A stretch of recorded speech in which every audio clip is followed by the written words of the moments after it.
parents and her two older brothers, Earl and Lloyd. The Bound family grew over the next few years, adding a brother Charlie, followed by his sister Ellen and brothers Fred and Don. The family then moved to Ottumwa, Iowa. While living there, Bessie decided to check out the Des Moines River. She got a little close, though, and fell in. She nearly drowned, but a man named Mr. Green pulled her out. Bessie's younger brother Charlie died of whooping cough and pneumonia while they were living in the Ottumwa area. They moved back to Warren County a few years later on the Courier farm, where Bessie lived until she got married. When Bessie started school, her two older brothers looked after her and sometimes got her into trouble, such as fighting with the neighbor boy on the way home. The school kids also made up a rhyme about Bessie, and I'm sure every one of her grandchildren and great-grandchildren could tell you. It went like this. Bessie Bound went to town with her pants upside down. Bessie also must have been quite a talker during school. One day, her teacher repeatedly was telling the class to be quiet, but Bessie didn't quit talking, so the teacher taped her mouth shut for the rest of the day. Her mother wasn't very happy about the teacher taping poor old Bessie up, so she went to school the next day and told her so.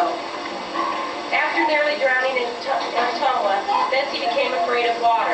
That didn't stop her brothers from making her cross the creek on the way home by crawling across the creek and jumping off the other end. Her brothers also spoiled her, too, by pulling her to school on a sled in the snow. In high school, Bessie lived with her friend Myrtle. Bessie was dating a boy named Frank at the time, and one night Frank picked Myrtle up with his friend Harold Eutsler. Well, Harold decided he liked Bessie better, and she broke up with Frank and began dating Harold. This was during the flapper age, and Bessie was quite a flapper at the time. One night, Harold called Bessie on the phone. While the two young lovebirds were on the phone, the rest of the family sat nearby and listened, for Bessie's brother Earl had wired the phone and radio up so that everything they said would come out on the radio. A few months later, Harold and Bessie decided to get married. Her mama said she wasn't going to lie about her age. She was only 16, and her daddy told her, "You've got to ask me first." That night, after John and Carrie Bound went to bed, Harold went into their room in the dark and asked permission to marry Bessie.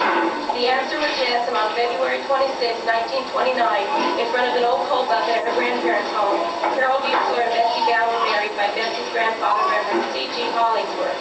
Harold and Bessie Eutsler then came to Des Moines to a movie on their wedding night.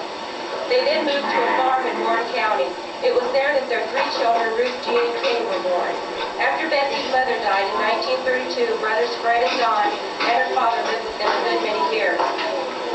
While living in Indianola, Bessie would gather with Joyce Eutsler, Ruby Eutsler, Helen Faust, Vivian Eutsler, and Joe Wood for coffee. They called themselves the Original Coffee Girls. Through the years, this group has gained a few and lost some too. In 1941, the Eutsler family moved to Des Moines. In 1944, they moved into their present house at 444 Granger. It was at this home where Bessie's family really started to grow. Her daughter Ruth married Frank McNew, and they had 7 children: Lonnie, John, Steve, Joe, Gary, Sheryl, and Bonnie.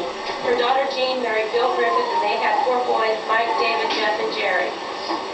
Her son Kenny married Carmen Ferguson, and they had 4 children: Jeannie, Julie, Kitty, and Keith. Probably the worst time in Bessie's life was the loss of her granddaughter Julie, and later the loss of daughter-in-law Carmen. But we have so many wonderful memories, such as the red bud tree Julie helped plant in Bessie's backyard, and all the shopping trips Bessie would take with Carmen, only to end up with popping fresh or piece of pie.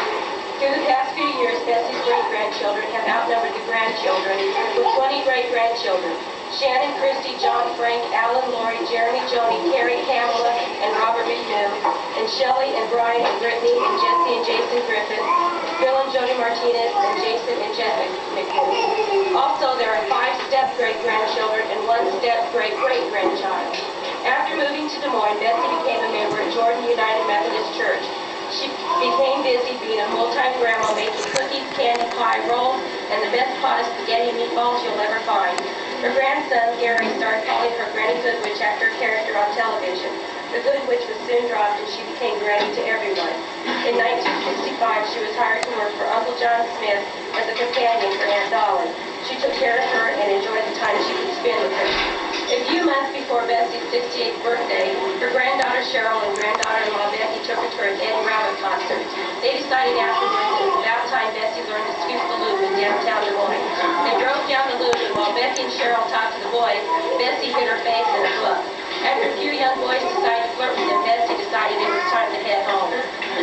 Today you'll find Bessie still at 444 Granger in Des Moines, and if you don't know where that is, head towards downtown, stick your head out the window and follow your nose. You'll find Bessie in the kitchen cooking something wonderful for the grandchildren, or she'll be in the dining room trying to win a dime off of Sheryl and someone else in a game of pinochle. Although Bessie doesn't drink herself, there's always a fresh pitcher of tea in the refrigerator, so whoever might stop by. Now if everybody will join in, we'll sing Happy